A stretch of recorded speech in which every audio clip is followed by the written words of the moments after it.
이상하다. 우리 집안 얼굴이 아니야. 출산의 기쁨보다 먼저 들려온 시어머니의 한마디. 그리고 시작된 끔찍한 의심. 며느리 몰래 손주의 머리카락을 뽑고 친척들을 모아놓고 공개적으로 망신을 준 시어머니. 하지만 유전자 검사 결과는 100% 친자였습니다. 그런데 여기서 더 충격적인 진실이 드러나는데요. 과연 이 가족에게 무슨 일이 있었던 걸까요? 끝까지 보시면 정말 분노하실 겁니다. 오늘 영상이 도움이 되셨다면 구독과 좋아요, 알림 설정 부탁드립니다. 여러분의 작은 관심이 더 좋은 콘텐츠를 만드는 데 큰 힘이 됩니다. 그럼 지금 바로 시작하겠습니다.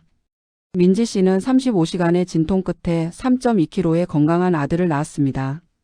남편 준호 씨는 눈물을 흘리며 아내의 손을 꼭 잡았죠. 당신 고생 많았어. 정말 수고했어. 여보, 우리 아기 진짜 예쁘죠? 그럼 세상에서 제일 예쁜 우리 아들이지. 하지만 이 감동적인 순간은 오래가지 못했습니다. 분만실 밖에서 기다리던 시어머니가 들어오자마자 분위기가 싸늘하게 식었습니다. 시어머니는 간호사가 건네준 아기를 받아들고 한참을 뚫어지게 쳐다봤습니다. 민지 씨는 지친 몸이었지만 시어머니의 반응이 궁금해서 미소를 지으며 물었습니다. 어머니, 손주 예쁘죠? 누구 닮았어요? 그런데 시어머니의 대답은 민지 씨의 예상을 완전히 벗어났습니다. 이상한데? 우리 집안 얼굴이 아니야. 눈도 그렇고 코도 그렇고 인매도 영 딴판인데? 네? 어머니, 그게 무슨... 아니, 내가 우리 집안 사람들 얼굴은 다 외우고 있는데 말이야. 준호도 어릴 때 이렇게 안 생겼고 우리 친정 조카들도 다 비슷하게 생겼는데. 이 애는... 남편 준호 씨가 황급히 끼어들었습니다. 어머니, 갓 태어난 아기는 다 그래요. 시간 지나면 닮아요. 아니야. 어머니는 애를 6명이나 봐왔어. 그냥 느낌이 오는 거야. 이건 우리 집안 핏줄이 아니라는 느낌. 민지 씨는 귀를 의심했습니다. 35시간 진통 끝에 출산한 산모에게 할 소리가 이게 맞나요? 게다가 갓 태어난 아기를 보고 첫마디가 우리 집안 얼굴이 아니다라니. 어머니, 그런 말씀은... 왜? 내가 손주 얼굴 보고 느낀 소감도 말 못해? 아니면 내가 뭔가 찔리는 게 있어서 그래? 민지 씨는 너무 황당해서 말이 나오지 않았습니다. 남편은 어머니의 팔을 잡아 끌며 복도로 나갔습니다. 하지만 복도에서도 시어머니의 목소리가 크게 들렸습니다. 준호야, 어머니 말이 틀렸어? 내가 봐도 이상하지 않니? 어머니, 제발 그만하세요. 민지가 지금 얼마나 힘들겠어요. 힘들긴 뭐가 힘들어. 애 낳는 게 얼마나 대단한 일이라고. 요즘 여자들은 다 그렇게 난리야. 나는 너희 삼형제 낳고도 다음날 일어나서 밥했다. 민지 씨는 천장을 보며 눈물을 흘렸습니다. 인생에서 가장 행복해야 할 순간이 최악의 악몽으로 변하는 순간이었습니다. 그날 밤 시어머니는 집으로 돌아가지 않고 병실에 눌러 앉았습니다. 그리고 밤새 아기 사진을 찍으며 친척 단톡방에 사진을 올렸습니다. 얘들아, 이 애 누구 닮았어? 솔직히 말해봐. 엄마, 갓난아기는 다 비슷하게 생겼잖아요. 아니야. 뭔가 이상해. 우리 집안에서 이런 얼굴 본 적이 없어. 엄마, 올케한테 실례잖아요. 실례긴 뭐가 실례야. 나는 그냥 진실이 궁금할 뿐이야. 민지 씨는 옆 침대에서 이 모든 대화를 다 들었습니다. 하지만 출산으로 기력이 다해서 항의할 힘조차 없었습니다. 남편에게 카톡을 보냈지만 남편은 어머니 원래 그러잖아. 조금만 참아라는 무책임한 답장만 보냈습니다. 다음날 아침 시어머니는 병실로 친척들을 불러들였습니다. 큰 아주버니 내외 작은 아주버니 시누이까지. 총 6명이 병실에 들이닥쳤습니다. 자, 다들 와봐. 이 애 좀 봐. 누구 닮았어? 친척들은 난처한 표정으로 아기를 들여다봤습니다. 글쎄요, 아직은 잘 모르겠는데요. 모르긴 뭘 몰라. 자세히 봐. 우리 집안 사람 같아? 어머니, 이런 말씀 드리기 뭐하지만 갓난아기는 원래. 됐어. 나는 확신해. 이 애는 우리 집안 핏줄이 아니야. 민지 씨는 더 이상 참을 수 없었습니다. 온몸이 떨렸지만 있는 힘을 다해 소리쳤습니다. 어머니, 도대체 지금 무슨 짓을 하시는 거예요? 사람들 다 불러다 놓고 제 아이를 의심하는 거예요. 의심? 이건 의심이 아니야. 확인이지. 나는 우리 집안에 이상한 핏줄이 섞이는 걸 절대 용납할 수 없어. 미쳤어요. 정말 미쳤어요. 민지 씨는 울분을 참지 못하고 소리를 질렀습니다. 병실은 순식간에 아수라장이 되었고 간호사들이 달려왔습니다. 결국 시어머니와 친척들은 쫓겨났지만 민지 씨의 마음에는 깊은 상처가 남았습니다. 남편 준호 씨는 뒤늦게 병실에 도착했습니다. 민지야, 미안해. 어머니가 좀 그러시네. 좀 그래? 당신 어머니가 지금 무슨 짓을 한 건지 알아? 알아. 내가 어머니한테 단단히 말할게. 말로 해결될 문제가 아니야. 당신 어머니는 우리 아기를 친손주로 안 보고 있다고. 그냥 어머니 특유의 성격이야. 시간 지나면 괜찮아질 거야. 민지 씨는 남편의 태도에 더 큰 배신감을 느꼈습니다. 자신의 아내와 갓 태어난 아기가 이런 모욕을 당하는데 남편은 어머니 편만 들고 있었습니다.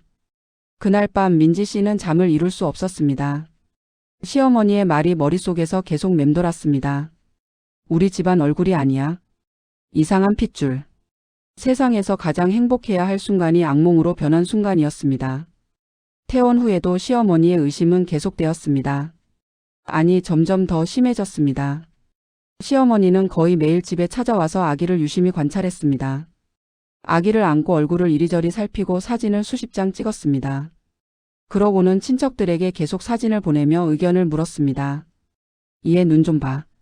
우리 집안 사람 중에 이렇게 동그란 눈 가진 사람 없잖아. 발가락도 이상해. 우리 집안은 다 발가락이 긴 편인데. 귀 모양도 완전히 다르네. 이건 누구 귀야?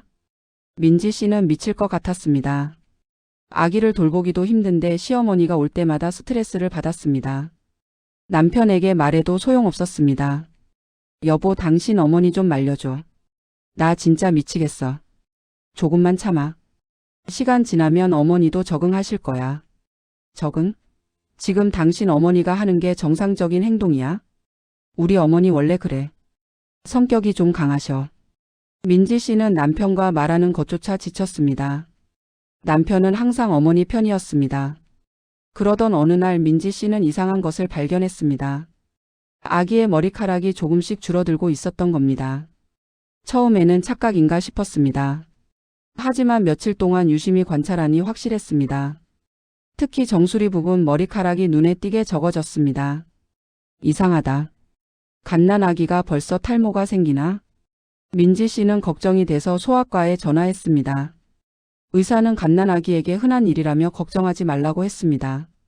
하지만 민지 씨의 불안감은 가시지 않았습니다. 그러던 어느 날 결정적인 순간을 목격했습니다. 시어머니가 아기를 안고 있을 때였습니다. 민지 씨가 화장실에 다녀온 사이 시어머니는 아기 머리카락을 조심스럽게 뽑고 있었습니다. 그것도 핀셋으로. 어머니, 지금 뭐 하시는 거예요? 시어머니는 깜짝 놀라 핀셋을 숨겼습니다. 이게 아기 머리에 이물질이 있어서. 이물질? 핀셋으로 머리카락을 뽑고 계셨잖아요. 머리카락? 아니야, 내가 왜 그런 짓을. 민지 씨는 시어머니의 손가방을 확인했습니다. 그 안에는 작은 지퍼백이 있었고 그 안에 아기의 머리카락이 수십 가닥 들어 있었습니다. 이게 뭐예요? 어머니, 대체 무슨 짓을 하신 거예요? 시어머니는 더 이상 숨기지 않았습니다. 오히려 당당했습니다. 유전자 검사 맡으려고. 이 애가 정말 우리 손주가 맞는지 확인해야지. 뭐라고요? 지금 정신이 있으세요? 정신? 나만큼 정신 똑바로 박힌 사람 없어. 너도 알다시피 우리 준호는. 시어머니는 말을 멈췄습니다. 하지만 민지 씨는 그 뒤에 숨겨진 의미를 알아챘습니다. 우리 준호는 뭐요? 뭔데요? 아무것도 아니야. 어쨌든 나는 확인할 거야. 안 돼요. 당장 그 머리카락 돌려주세요. 안 줘. 이건 내 손주 머리카락이니까 내가 가질 권리가 있어. 손주라면서 왜 유전자 검사를 하려는 거예요? 모순이잖아요. 확인하고 나면 진짜 손주가 되는 거지. 지금은 그냥 의심스러운 아기일 뿐이야. 민지 씨는 소름이 돋았습니다. 이 사람이 정말 제정신인가? 시어머니는 핸드백을 들고 현관으로 향했습니다. 어머니, 당장 돌아오세요. 어머니. 하지만 시어머니는 돌아보지도 않고 집을 나갔습니다. 민지 씨는 남편에게 급하게 전화했습니다. 여보, 큰일 났어. 당신 어머니가 우리 아기 머리카락 뽑아서 유전자 검사하려고 해. 뭐? 그게 무슨 소리야? 지금 당장 집에 와. 나 진짜 미치겠어. 남편이 부랴부랴 집에 돌아왔을 때 민지 씨는 울면서 상황을 설명했습니다. 남편은 어머니에게 전화를 걸었지만 시어머니는 전화를 받지 않았습니다.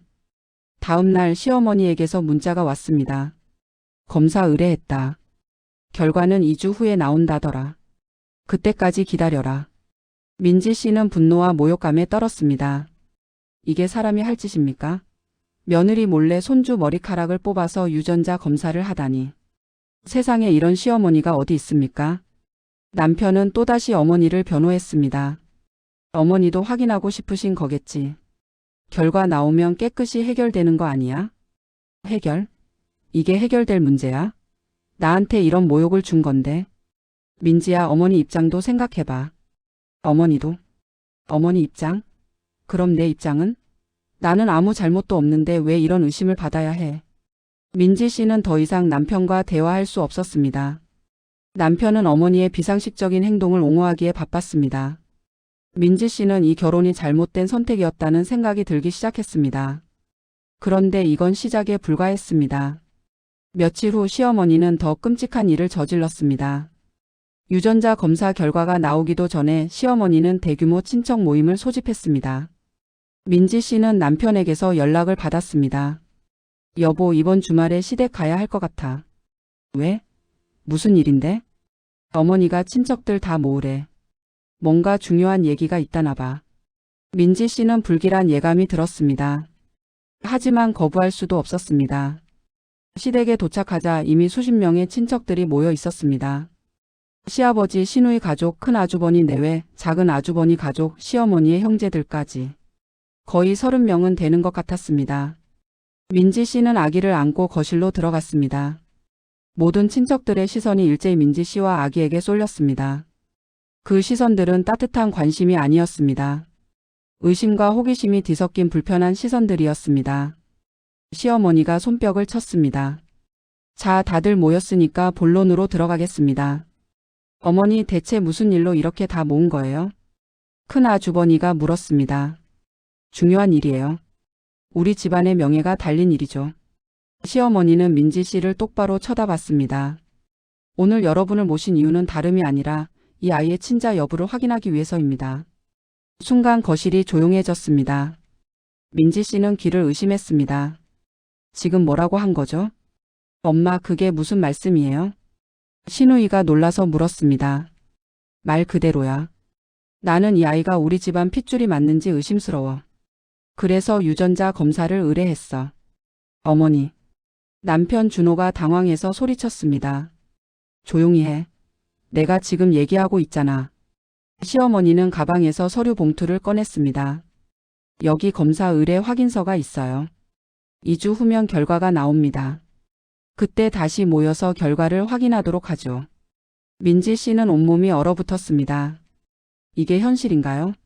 30명의 친척들 앞에서 자신의 정조를 의심받고 있는 겁니다. 엄마, 이건 너무 심하잖아요.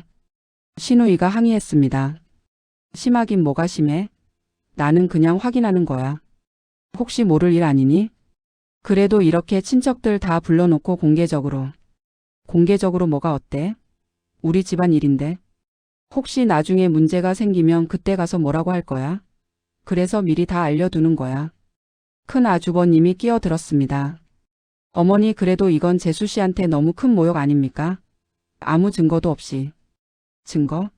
내 눈이 증거야. 나는 우리 집안 사람들 수십 명을 봤어. 이 애는 우리 집안 얼굴이 아니야.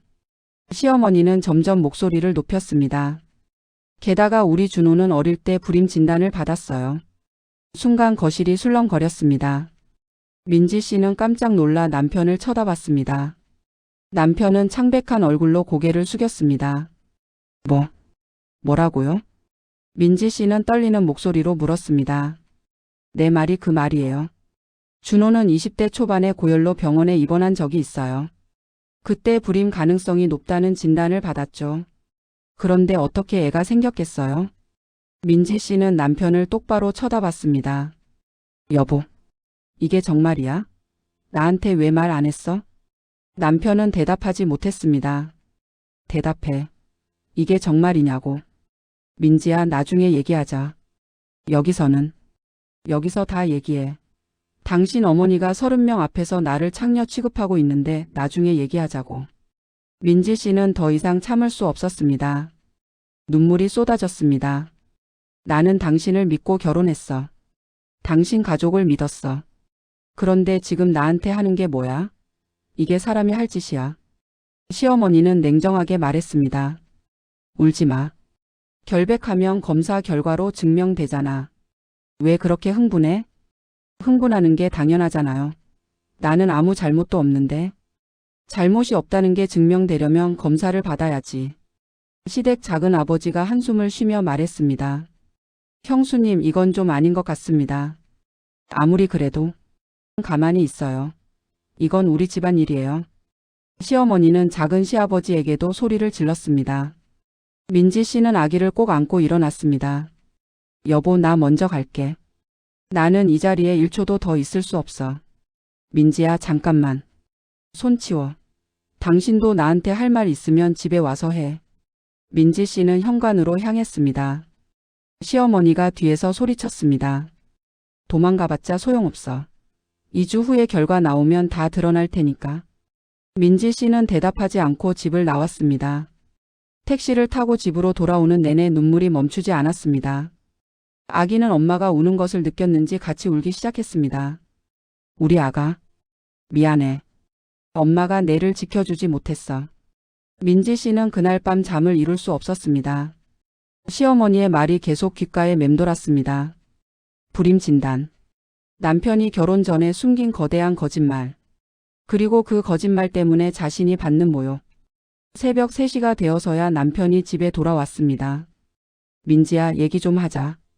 할 말 있으면 해봐. 나도 할 말 많아. 미안해. 내가 어머니를 말렸어야 했는데. 말리는 게 문제가 아니야. 당신이 나한테 숨긴 게 문제지. 민지 씨는 분노를 참지 못했습니다. 불임 진단을 받았으면 결혼 전에 말했어야지. 왜 숨긴 거야? 남편은 고개를 숙였습니다. 말하면 내가 결혼 안 할 것 같아서. 그걸 내가 결정할 일이야? 내가 선택할 권리가 있는 거잖아. 미안해. 정말 미안해. 미안하다고 해결돼? 지금 당신 어머니가 나를 뭐라고 하는지 알아? 30명 앞에서 나를 의심하고 있어. 민지 씨는 소리를 높였습니다. 당신 어머니는 나를 며느리로 안 보고 있어. 나는 그냥 의심스러운 여자일 뿐이야. 남편은 아무 말도 하지 못했습니다. 할 말이 없었습니다. 모든 잘못이 자신에게 있다는 것을 알고 있었기 때문입니다. 그날 밤 이후 민지 씨는 결심했습니다. 유전자 검사 결과가 나오면 이 결혼을 끝내겠다고. 지옥 같은 2주가 지나갔습니다. 그 사이 시어머니는 매일같이 친척 단톡방에 글을 올렸습니다. 검사 결과 나오면 다들 다시 모이는 거 알죠? 진실은 반드시 밝혀집니다. 어떤 결과가 나오든 우리 집안은 정의를 지킬 겁니다. 민지 씨는 그 모든 메시지를 스크린샷으로 저장했습니다. 나중에 소송할 때 증거로 쓰기 위해서였습니다. 남편은 그 2주 동안 거의 집에 오지 않았습니다. 어머니와 아내 사이에서 눈치만 보며 도망 다녔습니다. 산후 우울증은 점점 심해졌습니다.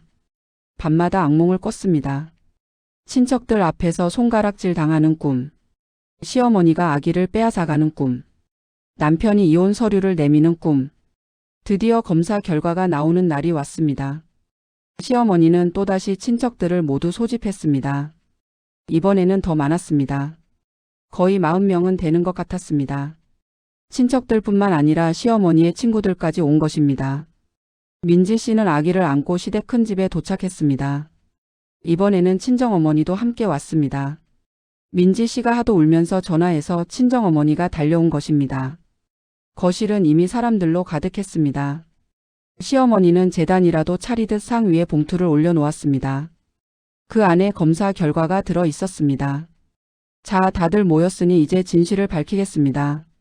시어머니는 마치 판사처럼 엄숙한 표정을 지었습니다. 친정어머니가 참지 못하고 소리쳤습니다. 사돈댁, 도대체 지금 무슨 짓을 하는 거요? 내 딸이 무슨 죄를 지었다고 이런 망신을 주는 거요? 죄가 있는지 없는지는 이 서류가 말해줄 겁니다. 시어머니는 천천히 봉투를 열었습니다. 모든 사람들의 시선이 그 서류에 집중되었습니다. 시어머니는 서류를 꺼내 읽기 시작했습니다. 그런데 점점 얼굴이 굳어졌습니다. 이게 무슨, 결과가 어떻게 나왔어요? 큰 아주버니가 물었습니다. 시어머니는 할 말을 잃은 듯 입만 번긋거렸습니다. 민지 씨가 서류를 낚아챘습니다. 서류에는 명확하게 적혀 있었습니다. 친자 확률 99.99% 생물학적 친자 관계가 성립됨. 거실이 술렁거렸습니다. 민지 씨는 눈물을 흘리며 소리쳤습니다. 봤어요. 100% 친자라고 나왔잖아요. 이제 만족하셨어요. 친정어머니도 분노를 참지 못했습니다. 사돈데. 당장 우리 딸한테 무릎 꿇고 사과해요. 이게 사람이 할 짓이에요. 하지만 시어머니는 사과하지 않았습니다. 오히려 당황한 표정으로 중얼거렸습니다. 이상한데? 준호는 분명 불임이라고 했는데 어떻게 애가 생긴 거지? 그때 남편 준호가 입을 열었습니다. 어머니, 제가 말씀드릴 게 있어요. 모든 시선이 남편에게 쏠렸습니다. 제가 불임 진단을 받은 건 맞아요. 20대 초반에 고열로 입원했을 때요. 그런데 어떻게 애가 생긴 거냐고. 시어머니가 소리쳤습니다. 그때 의사 선생님이 가능성이 낮다고 하셨지 불가능하다고 하지는 않으셨어요. 뭐? 정자 수가 적긴 하지만 완전히 없는 건 아니라고. 자연 임신 확률이 낮을 뿐이라고 하셨어요. 거실이 조용해졌습니다. 그런데 어머니께서는 그때부터 제가 완전히 불임이라고 생각하신 거예요. 저도 그 오해를 풀지 못했고. 민지 씨가 끼어들었습니다. 잠깐, 그럼 당신은 그 사실을 알고 있었다는 거야? 응. 나중에 다시 검사 받았을 때 의사 선생님이 정확히 설명해 주셨어. 그걸 왜 나한테 말 안 했어? 말하면 어머니가 더 난리칠 것 같아서. 민지 씨는 기가 막혔습니다. 남편은 모든 사실을 알고 있었으면서도 아내가 의심받는 것을 방치했던 겁니다. 친정어머니가 남편을 노려봤습니다. 자네가 그걸 알고 있었으면서도 내 딸이 이런 모욕을 당하는 걸 가만히 본 거야. 남편은 고개를 숙였습니다. 신우이가 오빠를 비난했습니다. 오빠, 이건 진짜 너무한 거 아니에요? 올케가 얼마나 힘들었겠어요. 민지 씨는 더 이상 참을 수 없었습니다. 나는 이 결혼 끝낼 거예요. 당신과도 당신 어머니와도 더 이상 못 살아요. 민지야, 진정해. 오해가 풀렸잖아. 오해? 이게 오해로 끝날 일이야. 민지 씨는 40명의 친척들을 돌아봤습니다.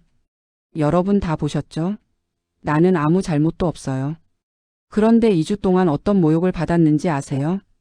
민지 씨는 울먹이며 말을 이었습니다. 나는 출산하고 3일 만에 의심받기 시작했어요. 시어머니는 내 동의도 없이 아기 머리카락을 뽑아갔어요. 그리고 40명 앞에서 나를 거짓말쟁이 취급했어요. 친척들은 아무 말도 하지 못했습니다. 그런데 지금 사과 한마디 없어요. 시어머니는 미안하다는 말도 안 하고 있어요. 모든 시선이 시어머니에게 쏠렸습니다. 하지만 시어머니는 여전히 완고했습니다. 나는 진실이 궁금했을 뿐이야. 결과적으로 친자로 나왔으니 됐잖아. 됐다고요? 제 명예는 어떡하고요? 제 마음의 상처는요? 명예? 진짜 친자면 명예에 아무 문제 없잖아. 민지 씨는 허탈하게 웃었습니다. 이 사람은 정말 끝까지 자기 잘못을 인정하지 않는 겁니다. 친정어머니가 민지의 팔을 잡았습니다. 민지야, 우리 가자. 여기 더 있을 필요 없어. 네, 엄마. 민지 씨는 아기를 안고 일어났습니다. 남편이 급하게 팔을 잡았습니다. 민지야, 제발. 한 번만 더 기회를. 놔요. 기회는 이미 수없이 줬어요. 당신은 그때마다 어머니 편만 들었잖아요.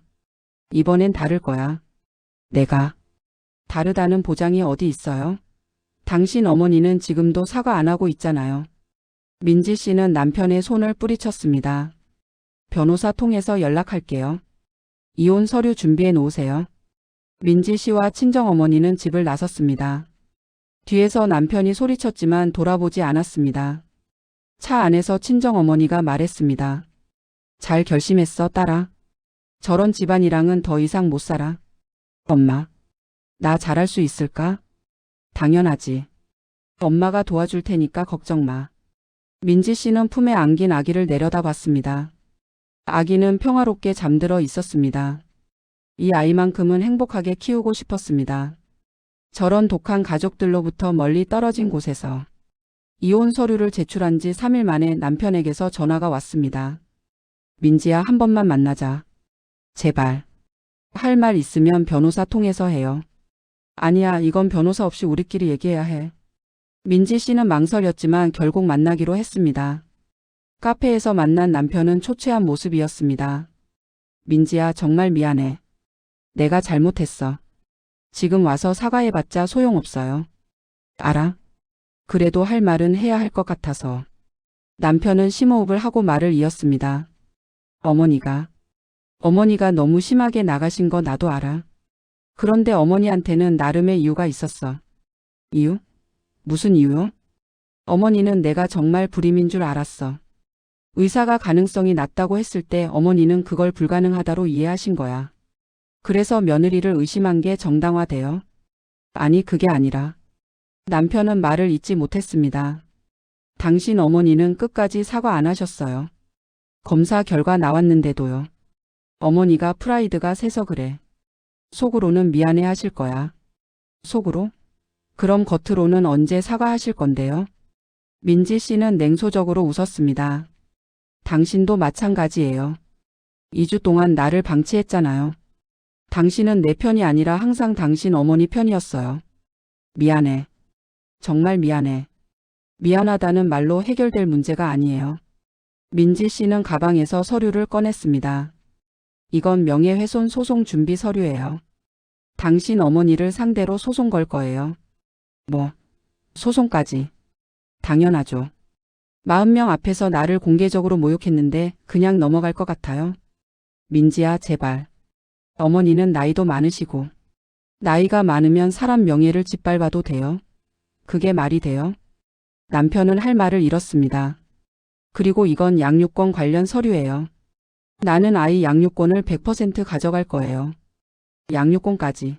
아이는 내 아들이기도 해. 당신은 아빠 자격이 없어요. 아내와 아들이 모욕당하는데 반감만 했잖아요. 그건 변호사가 말하길 충분히 승산이 있대요. 당신 어머니의 행동, 당신의 방관 모두 증거가 있어요. 민지 씨는 휴대폰을 꺼내 보여줬습니다. 친척 단톡방 캡처, 시어머니의 문자 메시지, 모든 증거가 저장되어 있었습니다. 이 모든 게 증거예요. 법정에서 다 제출할 거예요. 남편은 창백해졌습니다. 민지야, 제발. 어머니를 고소하지는 마. 내가 뭐든지 할게. 뭐든지? 그럼 당신 어머니한테 무릎 꿇고 사과하라고 해봐요. 그건 못하죠? 결국 당신은 아무것도 못해요.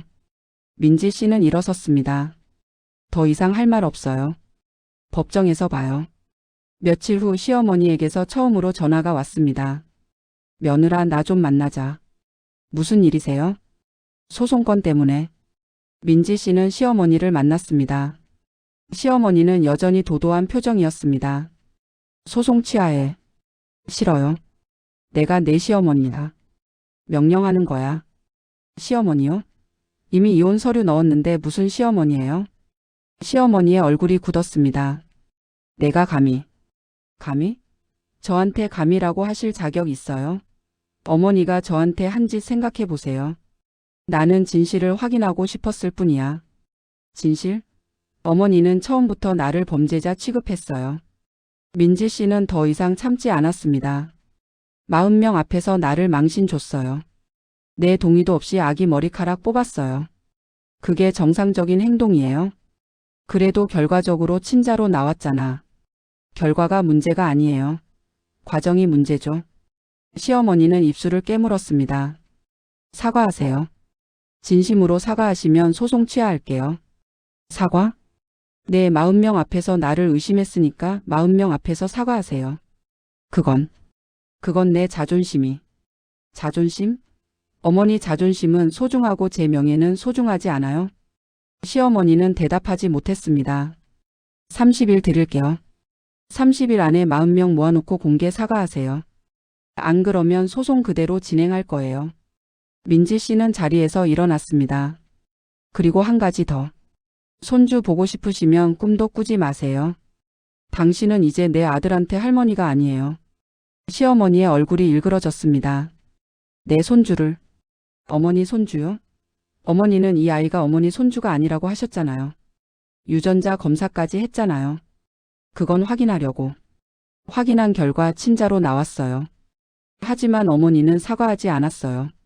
그런 사람한테 내 아들을 맡길 수 없어요. 민지 씨는 카페를 나섰습니다. 뒤에서 시어머니가 뭐라고 소리쳤지만 돌아보지 않았습니다. 30일이 지났습니다. 시어머니에게서 아무 연락도 없었습니다. 민지 씨는 약속대로 소송을 진행했습니다. 첫 재판날 시어머니는 변호사와 함께 나타났습니다. 하지만 법정에서도 시어머니는 끝까지 자신의 정당성을 주장했습니다.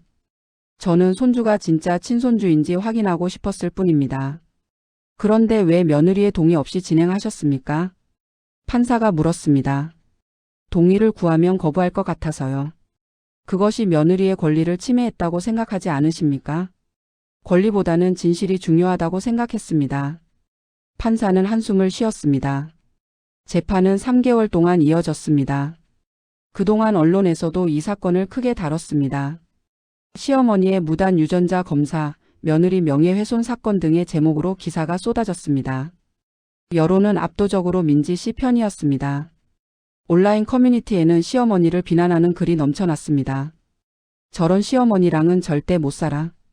며느리 명예를 뭐라고 생각하는 거야? 사과도 안 하다니 정말 뻔뻔하다. 결국 판결이 나왔습니다. 법원은 시어머니에게 500만 원의 위자료 지급과 공개 사과를 명령했습니다. 판결문에는 이렇게 적혀 있었습니다.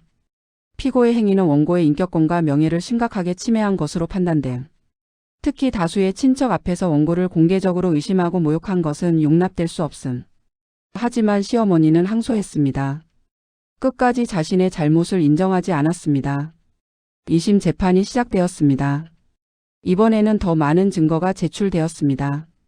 친척 단톡방의 모든 대화, 시어머니의 문자 메시지, 목격자 진술까지. 시누이도 증인으로 나와서 증언했습니다. 어머니는 올케를 처음부터 의심하셨어요. 아기가 태어나자마자 우리 집안 얼굴이 아니다라고 하셨어요. 그 말을 자주 하셨습니까? 네, 거의 매일. 아기 볼 때마다 그런 말씀을 하셨어요. 친척들도 하나 둘씩 증언했습니다. 시어머니가 얼마나 집요하게 며느리를 의심했는지, 얼마나 많은 사람들 앞에서 망신을 줬는지. 결국 2심에서도 민지 씨가 승소했습니다. 이번에는 위자료가 1,000만 원으로 올랐습니다. 판결 후 기자들이 민지 씨에게 질문했습니다. 승소하신 소감이 어떠세요? 기쁘지 않아요. 돈이 중요한 게 아니었어요. 저는 그냥 진심 어린 사과를 받고 싶었어요. 시어머니께서 사과하지 않으셨나요? 네, 끝까지 안 하셨어요. 여전히 자기가 옳다고 생각하세요. 앞으로 계획은 어떻게 되세요? 아이랑 새로운 삶을 시작할 거예요. 이제는 아이만 보고 살 거예요. 민지 씨는 아기를 안고 법원을 나섰습니다. 그날 저녁 남편에게서 마지막 전화가 왔습니다. 민지야, 정말 미안해. 내가 잘못했어. 이제 와서 사과해도 소용없어요. 알아? 그래도 하고 싶은 말이 있어. 뭔데요? 우리 아들. 잘 키워줘. 나는 아빠 자격이 없는 것 같아. 민지 씨는 아무 말도 하지 않았습니다. 그리고 어머니는 끝까지 사과 안 할 것 같아. 프라이드 때문에. 알아요. 미안해, 정말. 전화가 끊겼습니다. 민지 씨는 아기를 내려다봤습니다. 우리 아가 이제 엄마랑 둘이서 행복하게 살자. 엄마가 지켜줄게. 아기는 엄마를 보며 방긋 웃었습니다. 그로부터 1년이 지났습니다. 민지 씨는 이혼을 마쳤고 아이와 함께 새로운 삶을 시작했습니다. 친정 부모님의 도움을 받으며 아이를 키우고 재취업에도 성공했습니다. 남편은 가끔 아이를 보러 왔지만 민지 씨는 면회를 최소한으로 제한했습니다. 시어머니는 한 번도 보러 오지 않았습니다. 아니, 못 오게 했습니다. 어느 날 시어머니에게서 문자가 왔습니다. 손주 한 번만 보자. 민지 씨는 답장하지 않았습니다. 다시 문자가 왔습니다. 제발 부탁이다. 한 번만. 민지 씨는 잠시 고민하다가 답장을 보냈습니다. 40명 앞에서 공개 사과하시면 생각해 볼게요. 시어머니에게서 답장은 오지 않았습니다. 민지 씨는 웃으며 휴대폰을 내려놓았습니다. 그리고 옆에서 장난감을 가지고 노는 아이를 바라봤습니다. 우리 아가 엄마가 있어서 다행이지? 엄마는 널 절대 의심하지 않을 거야. 넌 엄마의 소중한 아들이니까. 아이는 엄마를 보며 환하게 웃었습니다. 그날 밤 민지 씨는 일기를 썼습니다. 오늘로 정확히 1년이 지났다. 1년 전 오늘 나는 지옥 같은 시간을 보냈다. 하지만 지금은 행복하다. 아이와 나 둘이서 충분하다. 시어머니는 끝까지 사과하지 않았다. 하지만 상관없다. 나는 더 이상 그 사람의 사과를 기다리지 않는다. 나는 내 인생을 살 것이다. 일기를 덮으며 민지 씨는 생각했습니다. 손주에게 남은 건 어른들의 잔인한 의심이 아니다. 엄마의 무한한 사랑이다. 여러분 이 이야기를 보시면서 어떤 생각이 드셨나요? 시어머니는 끝까지 나는 진실이 알고 싶었을 뿐이라고 말했습니다. 하지만 진실을 확인하는 과정에서 한 사람의 인생을 완전히 망가뜨렸습니다. 민지 씨는 출산의 기쁨을 누릴 새도 없이 의심과 모욕의 대상이 되었습니다. 35시간의 진통 끝에 낳은 아이를 40명 앞에서 친자가 아닐 수도 있다는 의심을 받았습니다. 가장 충격적인 건 남편의 태도였습니다. 남편은 자신이 완전한 불임이 아니라는 사실을 알고 있었습니다. 하지만 어머니가 아내를 의심하는 동안 침묵했습니다. 자신의 편안함을 위해 아내의 고통을 방치했던 겁니다. 많은 분들이 궁금해 하실 겁니다. 시어머니는 정말 끝까지 사과하지 않았을까? 네, 사과하지 않았습니다.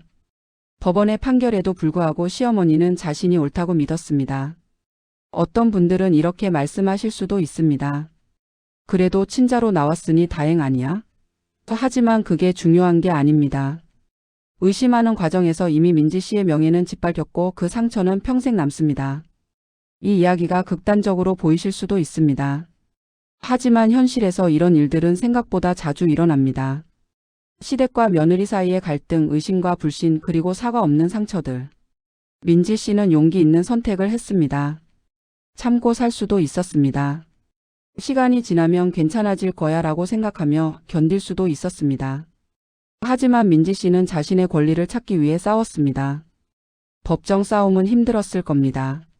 시어머니를 고소한다는 것, 남편과 이혼한다는 것 모두 쉬운 결정이 아니었을 겁니다. 하지만 민지 씨는 자신과 아이를 위해 그 선택을 했습니다. 지금 민지 씨는 어떻게 살고 있을까요? 아이와 함께 새로운 삶을 살고 있습니다. 힘들지만 행복하다고 합니다. 시어머니의 의심과 남편의 배신으로 상처받았지만 그 상처를 딛고 일어섰습니다. 아이는 엄마의 사랑 속에서 건강하게 자라고 있습니다. 할머니의 잔인한 의심은 기억하지 못할 겁니다.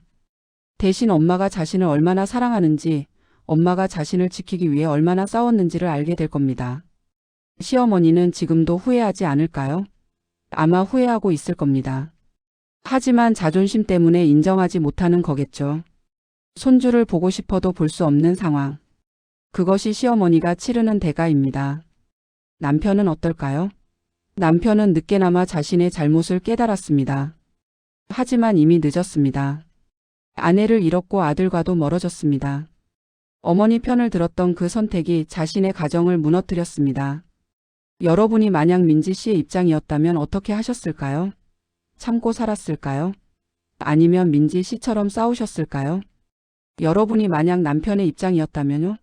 어머니와 아내 사이에서 어떤 선택을 하셨을까요? 이 질문들의 정답은 없습니다. 하지만 한 가지는 분명합니다. 가족이라는 이름으로 누군가의 명예를 짓밟아서는 안 된다는 것. 의심보다 신뢰가 먼저여야 한다는 것. 그리고 잘못했으면 진심으로 사과해야 한다는 것입니다. 여러분 긴 영상 끝까지 시청해 주셔서 감사합니다. 이 영상이 도움이 되셨다면 좋아요와 구독 부탁드립니다. 그리고 댓글로 여러분의 생각을 나눠주세요. 여러분이라면 어떻게 하셨을까요? 다음 영상에서 더 좋은 내용으로 찾아뵙겠습니다. 감사합니다.